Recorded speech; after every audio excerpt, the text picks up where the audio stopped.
and welcome to the Your Osteopath Stress Busting Tips and Techniques. Now, for those of you that don't know me, my name's Angela and I work as a mindset and emotional coach as well as a clinical hypnotherapist alongside David in the clinic. And in the last week or so, we were just having a chat and commenting on the fact that this time of year, we usually see an increase in clients and patients coming into the clinic with increased stress levels, both mentally, emotionally, and showing up physically in the body. So what we wanted to do was to put together a short series of videos that will be delivered to your inbox during the month of December as our way of giving back to hopefully help you lower those stress levels at this time of year. So I'm going to be starting today just giving a brief talk about stress, and then I'm going to give you a quick tip, a little hack to be able to get those stress levels lower really quickly. So what is stress? Why do we get stressed anyway? So many of you probably already know, but I like to just simplify it, which is I think about our part of our mind, which is actually primary responsibility is to keep us safe. It's for survival. So when we get stressed, we go into what's called our fight-flight response. And this response produces a physiological change within our body and ensures that we have that little burst of stress hormones, being catecholamines in the form of adrenaline and cortisol levels rising.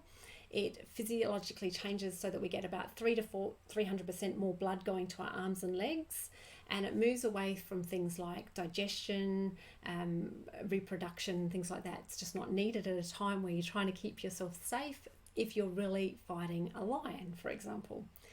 Now, the thing is that for many of us, we no longer have those kind of threats that are in our environment every day, yet we still live within that stress response. We're still triggering our fight-flight response every day through the stress levels of day-to-day life.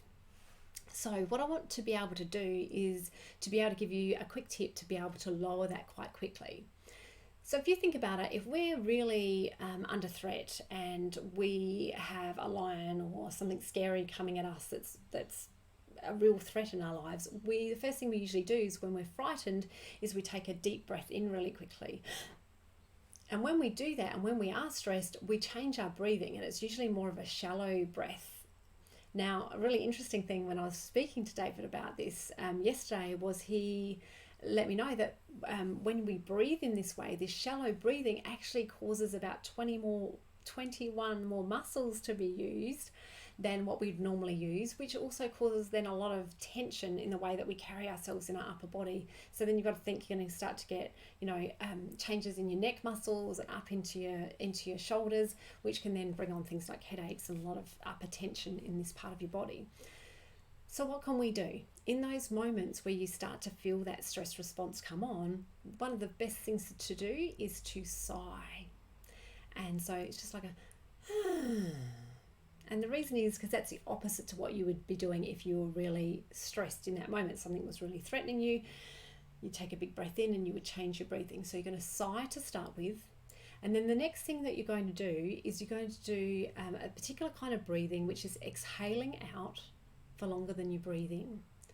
And the reason why this is so important is that when you breathe in this way, when you're exhaling longer than you inhale, you're actually sending a message from your heart and your lungs back through the vagus nerve in your body, back up to your brain, that says, if you are really stressed or under threat, you wouldn't be breathing in that way. So it's actually feedback from the body back to the mind to calm down, that everything must be okay, otherwise you wouldn't be able to breathe in that way.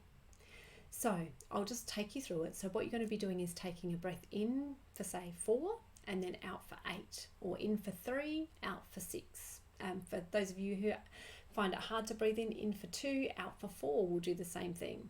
So you're going to breathe through your nose whenever possible, and if it's not possible for you, then yes, you can breathe through your mouth, but it is better for stress levels when you can breathe through your nose. So let me just count you through it now. So in 1, 2, 3, 4, and then out 1, 2, 3, 4, 5, 6, 7, 8. In 1, 2, 3, 4, and then out 1, 2, 3, 4, 5, 6, 7, 8. Now, if you can do that for 2 minutes, when you're feeling stressed, you'll actually feel the stress levels decreasing. And that's because, as I said, you've just got to make sure no matter what rhythm you choose, it's always exhaling for longer than you're inhaling. So I recommend not just doing this at the times that you're stressed. I like to tell my clients to practice this throughout the day. Usually in times where you have what I call no extra time. So you might be traveling in the car and you're in traffic, you can do this kind of breathing to keep yourself calm and relaxed. You might be sitting at your desk, you can breathe like this while you're working. You might be doing this while you're in the shower, or even if you're doing it when you're waking up in the morning and then as you're falling asleep at night. It's a great way of getting yourself into a beautiful, relaxed state. So I hope that this helps you to keep those stress levels a little bit calmer at this time of year. And I look forward to seeing you in the next few days in the next video. See you soon.